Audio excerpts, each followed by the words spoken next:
Hi everyone.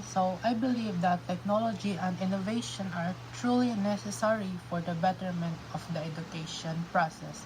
In today's world, learning is no longer limited to books and classrooms.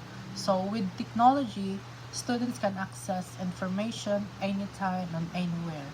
For example, like online resources like ebooks and educational apps to help us study in faster and more creative ways. Innovation also makes learning more engaging, so the teachers can now use videos, interactive activities, and digital tools to explain lessons more clearly. This does not only make learning easier but also more enjoyable. However, we should also remember that technology should not replace teachers. Instead, it should support and improve the teaching and process with the right balance. Technology and innovation can open more opportunities to help us learn better and prepare us for the future. Thank you.